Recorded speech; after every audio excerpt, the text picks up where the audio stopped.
आता आपण स्वातंत्र्यवीर सावरकरांनी निर्माण केलेल्या साहित्याबद्दल थोडंसं बोलणार आहोत. खरं तर स्वातंत्र्यवीर सावरकरांनी एवढं प्रचंड साहित्य निर्माण केलेलं आहे की एक छोट्याशा एक 10-15 मिनिटामध्ये ते संपूर्ण सांगणं शक्य होणार नाही. परंतु आपण क्रमाक्रमाने काही पुस्तकांचा सारांश रूपाने एक अभ्यास करणार आहोत. यातलं मला अतिशय आवडणारं पुस्तक जे आहे ते आहे 6 सोनेरी पाने. खरं तर संपूर्ण नाव असं आहे भारतीय इतिहासातील 6 सोनेरी पाने, पण हे पुस्तक प्रसिद्ध आहे ते 6 सोनेरी पाने ह्या नावाने. इंग्लिशमध्ये सुद्धा याचं भाषांतर झालेलं आहे. So 6 glorious epoch in Indian history ह्या नावाने याचं इंग्लिश भाषांतर पण आहे. आता पहिला मुद्दा, हे पुस्तक मिळणार कुठं? तर त्यासाठी savarkarsmarak.com या संकेतस्थळावर यायचं. याच्यामध्ये ही पुस्तकं निःशुल्क म्हणजे फ्री ऑफ कॉस्ट PDF स्वरूपामध्ये आपल्याला उपलब्ध आहेत.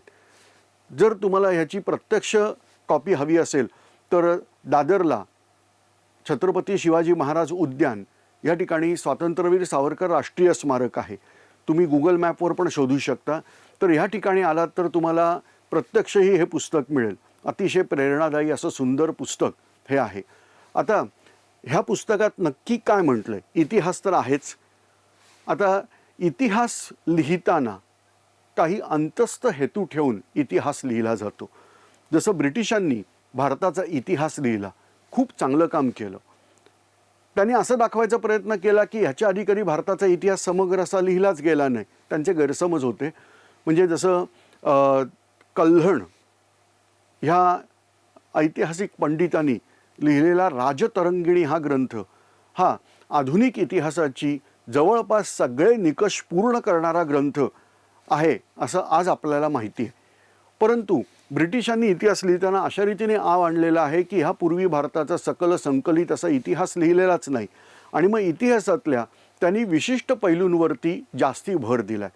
तो पैलू असा आहे की भारतावर पूर्वापार कशी परकीय आक्रमणं झाली आणि त्या परकीय आक्रमकांच्या टाचांखाली भारत कसा भरडला गेला याचं त्यांनी यथार्थ चित्रण इतिहासामध्ये केलेलं आहे. त्यामुळं जे पाश्चात्य लेखकांनी लिहिलेले इतिहास अभ्यासतात त्यांचं भारताबद्दलचं मत हेच असतं की भारताचा इतिहास हा गुलामगिरीचा इतिहास आहे. भारताचा इतिहास म्हणजे वेगवेगळ्या लोकांनी तुमच्यावर कसं अधिराज्य गाजवलं आणि त्यांच्यातल्या कितीतरी गोष्टी तुम्ही कशा आत्मसात केल्या ह्या रीतीने.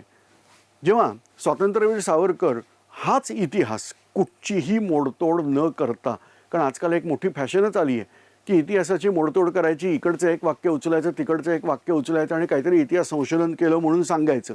तर तसं नाही. स्वातंत्र्यवीर सावरकरांनी ऐतिहासिक दाखले जसेच्या तसे घेतलेले आहेत. विविध लेखक जे पाश्चात्य विद्वान आहेत त्यांनी दिलेली मतं आहेत त्यांच्याच इतिहासातले दाखले घेत त्यांनी अतिशय सुंदर पुस्तक हे लिहिलेलं आहे. ते आहे 6 सोनेरी पाने. याच्यामध्ये ग्रीकांच्या आक्रमणापासून सुरुवात होते. ग्रीक लोकांनी आक्रमण केलं. आता आम्ही जेव्हा बघायचो, शाळेचा इतिहास जेव्हा शिकायचो, तर त्यावेळेला सिकंदर किती महान होता हे आम्हाला शिकवलं गेलं. जसं सिकंदराने येऊन राजा पुरूला हरवलं, अंबीनी तर त्याचं आधीच स्वामित्व स्वीकारलं. पुरूला त्याने हरवलं युद्धामध्ये आणि नंतर प्रश्न विचारला. पुरू जेव्हा कैदी बनून त्याच्यासमोर होता तेव्हा त्याला प्रश्न विचारला की हे राजा, मी तुला कसं वागवू? आणि मग पुरूने बाणेदारपणे उत्तर दिलं की राजासारखं वागव. आणि मग सिकंदराने पण त्याचा औदार्य दाखवत सांगितलं की हो, मी तुला राजासारखं वागवेन. एवढा प्रसंग होता. ह्यानंतर सिकंदर हा भारतातून निघून गेला. त्याचं सैन्य कंटाळलं युद्धाला वगैरे वगैरे आणि मग सिकंदराला परत जावं लागलं. मग त्या पुढचं वाक्य होतं, मायदेशी जाणं पण त्याच्या नशिबात नव्हतं. वाटेतच जाताना बॅबिलॉनमध्ये त्याचा मृत्यू झाला. जेव्हा स्वातंत्र्यवीर सावरकरांनी ह्या पर्वाचा ग्रीक इतिहासकारांच्याच लेखणीतून जो इतिहास उतरला त्या आधारेच त्यांनी इतकं सुंदर विवेचन केलेलं आहे की सिकंदर परत गेला तो कंटाळून नाही. त्याला जावं लागलं. भारतीयांच्या युद्धनीतीपुढं, भारतीयांच्या ऐक्यापुढं सिकंदराला माघार घ्यावी लागली आणि सिकंदर हा निघून गेला. जास्तीत जास्त म्हणजे तुम्ही जर इतिहासामध्ये बघितलं असेल तर सिकंदर हा जास्तीत जास्त आजच्या पाकिस्तानातून गेलेला आहे. आजच्या भारतातून काही सिकंदर आजच्या भारतात तो आलेला नाही आहे. आणि मग सावरकरांनी हा अतिशय सुंदरपणे हा प्रकार वर्णन केलेला आहे. खूप जण इतिहासामध्ये चुकीचं वर्णन करतात की सिकंदर हा जगज्जेता होता. नाही, सिकंदर हा जगज्जेता नव्हता. सिकंदराविषयी यथायोग्य आपण त्याचं जे काही महत्त्व आहे ते यथायोग्य आदर, यथायोग्य महत्त्व देऊनही सांगू की सिकंदर हा खूप मोठा सम्राट होता, परंतु तो जगज्जेता नव्हता. त्याने अख्खा भारत तर जिंकलाच नाहीये, चीन बघितलाच नाहीये, मग तुम्ही त्याला जगज्जेता कसं म्हणू शकता? हा जो विचार येतो. आणि दुसरं म्हणतात की मरताना म्हणे तो रडत होता, आता मी काय करू, जिंकायला जगच उरलं नाही. तर सावरकर याही आख्यायिकेचा यथोचित समाचार घेतात. ते म्हणतात असं झालेलंच नाहीये. उलट रडत असेल तर तो ह्यासाठी रडत असेल की जे जग जिंकले ते माझ्याशी एकनिष्ठ राहत नाही, भारतावरती माझा ताबा राहत नाही, म्हणून तो रडत असला पाहिजे. आता इथे सिकंदराचं यथोचित वर्णन हे स्वातंत्र्यवीर सावरकरांनी केलेलं आहे. ह्याला ते सोनेरी पान म्हणतात की त्यांचं आक्रमण झालं, पण ते आक्रमण आपण कशा रीतीने यशस्वी रीतीने पराभूत करून दाखवलं.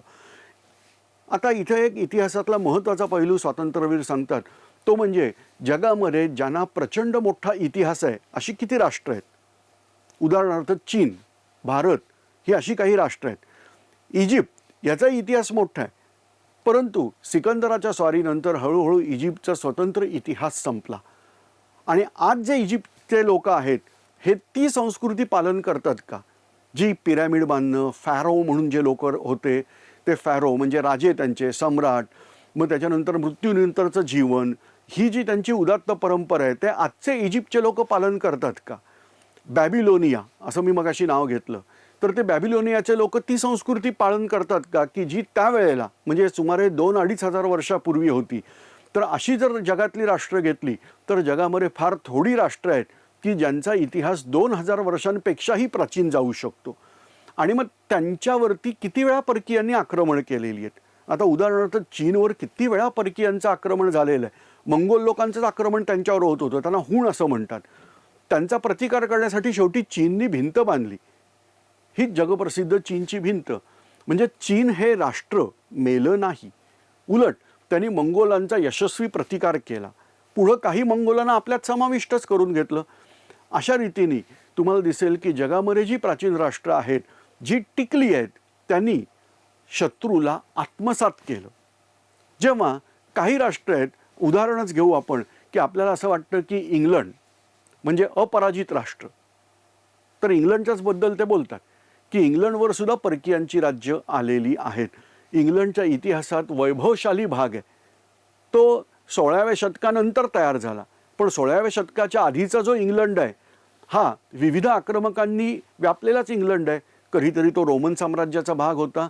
यानंतर सॅक्सन या नावाचे रानटी आक्रमक तिथं गेले, जंगली लोक होते असं म्हणतात, यांच्याबद्दल निश्चित माहिती नाही. पण ह्या सॅक्सन लोकांना इंग्लंडचे मूळ जे रहिवासी आहेत हे पराभूत करू शकले नाहीत.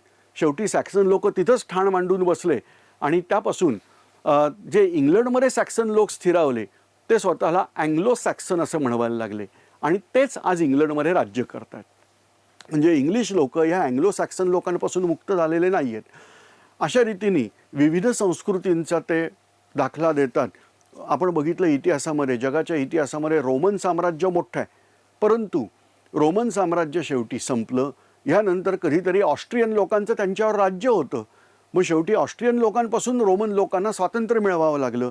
जोसेफ मॅझिनी, गॅरिबाल्डी ह्या मंडळीने हे काम केलं आणि मग ह्याचा एक उत्कृष्ट उल्लेख स्वातंत्र्यवीर सावरकर आपल्या ह्या 6 सोनेरी पाने ह्या नावाच्या ग्रंथामध्ये करतात. ह्यानंतर ग्रीकांची आक्रमणं परत परत होत राहिली. जसं डिमिट्रियस, सेल्युकस निकेटर, पहिला सेल्युकस, मग त्याच्यानंतर डिमिट्रियस, त्याच्यानंतर मिनॅंडर, ही अशी आक्रमणं झाली आणि मग ग्रीक लोक शेवटी भारतात शरणार्थी म्हणून आले. ह्याचाही अतिशय सुंदर रेफरन्स हा स्वातंत्र्यवीर सावरकरांनी दिलेला आहे. आणि मग ते कसे भारताच्या संस्कृतीमध्ये विलीन झाले आज आपल्याला सांगणं कठीण आहे, पण कदाचित आपले पूर्वज हे, काही पूर्वज ग्रीक असू शकतात, सगळे नाही, पण काही पूर्वज ग्रीक असू शकतात. गंमत बघायची असेल तर तुम्ही पण गणित मांडून बघू शकता की आपल्याला एक आई आणि एक वडील असतात, परंतु 2 आज्या आणि 2 आजोबा असतात. पणजींची संख्या मोजा तर तुम्हाला 4 पणजी आणि 4 पणजोबा आहेत. खापर पणजी 8 येतात, आणि खापर पणजोबा पण 8 येतात. या पद्धतीत तुम्ही 2000 वर्ष मागे जा, किती पूर्वजांची संख्या मोठी होते. ह्यापैकी काही ग्रीक असू शकतात. ह्या रीतीने ग्रीकांचं आपण सात्मीकरण या ठिकाणी केलेलं आहे.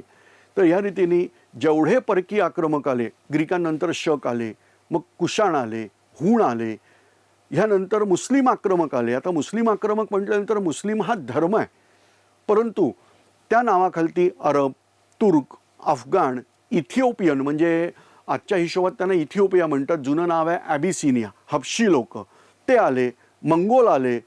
अशा कितीतरी वेगवेगळ्या देशातून, तुम्हाला जर माहिती असेल तर बिदर नावाचं शहर येतं कर्नाटकमध्ये, इथला बरीदशहा म्हणजे बहामनी राज्याचे जे 5 तुकडे झालेले होते त्यापैकी एक येतं बरीदशहा. तर हा बरीदशहा हा जॉर्जिया नावाच्या देशातून आला होता. म्हणजे उदाहरणच द्यायचं झालं तर रशियाचा म्हणजे USSRचा एक डिक्टेटर हुकुमशहा होता, त्याचं नाव होतं जोसेफ स्टॅलिन. हाही जॉर्जियामधला, आणि आपल्याकडं बरीदशहा म्हणून जो कर्नाटकात राज्य करत होता तोही जॉर्जियन होता. तर असे वेगवेगळे लोक आपल्यावरती चालून आलेले आहेत. आणि मग आपण त्यांचा कसा प्रतिकार केला आणि ह्यानंतर परत भारत हे राष्ट्र म्हणून कसं उभं राहिलं, हे सगळं स्वातंत्र्यवीर सावरकरांनी 6 सोनेरी पाने ह्या पुस्तकामध्ये, या ग्रंथामध्ये सांगितलेलं आहे. आणि याचा सारांश म्हणून एक त्यांनी उत्कृष्ट गाणं, गीत रचलेलं आहे. हे हिंदू ध्वजगीत म्हणून प्रसिद्ध आहे. तर अतिशय सुंदर असं हे गीत आहे. ह्यामध्ये भारतावरती कोणकोणत्या आक्रमकांनी आक्रमण केली आणि त्यांचा भारताच्या वतीने कुणी कुणी प्रतिकार केला, हे सगळं वर्णन ह्या गीतामध्ये त्यांनी दिलेलं आहे. तर अशा रीतीने मी सगळं पुस्तक काही सारांश रूपाने सांगत नाही, पण तुम्हाला आता कल्पना आली असेल की भारताचा इतिहास हा पराजयाचा नसून कसा विजयाचा आहे, हे वाचण्यासाठी आपण 6 सोनेरी पानं हे पुस्तक वाचणंच आहे. आता शेवटचा जाता जाता भाग तुम्हाला जर कल्पना असेल तर आपण बरेचदा म्हणतो एखादा साफ हरला एखाद्या ठिकाणी की त्याच्यासाठी शब्द वापरतो की ह्याचं साफ पानिपत झालं. स्वातंत्र्यवीर सावरकर म्हणतात, पानिपतचं युद्ध मराठे जिंकले.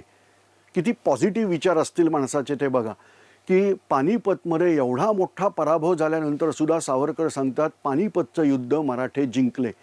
कसं काय?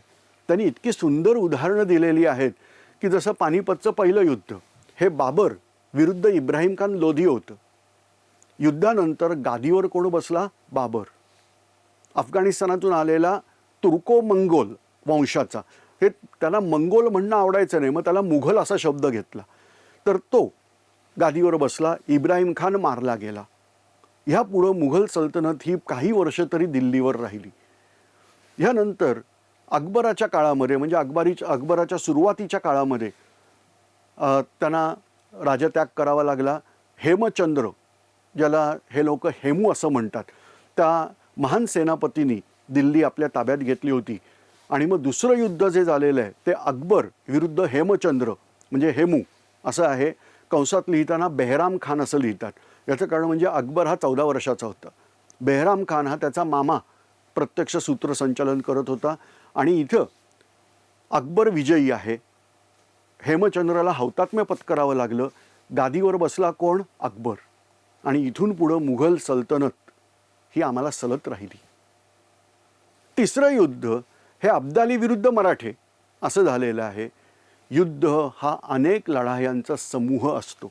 एक डंकर्कची लढाई हरली म्हणजे इंग्लंड युद्धात हरत नाही. लढाई हरला पण युद्ध जिंकला. जेव्हा पानिपतावर जी झाली ती पानिपतची तिसरी लढाई ह्या नावाने ओळखलं गेलं पाहिजे. युद्ध हा अनेक लढायांचा समूह आहे. रघुनाथराव पेशव्यांपासून अनेकांनी ह्या युद्धामध्ये भाग घेतला होता. आणि शेवटी जर पानिपतावर मराठे हरले असते तर दिल्लीमध्ये सत्ताधीश म्हणून अब्दाली बसलेला दिसायला पाहिजे होता. पण मराठ्यांनी अब्दालीची अपरिमित हानी केली. अब्दालीला शेवटी दिल्ली तशीच सोडून अफगाणिस्तानात निघून जावं लागलं.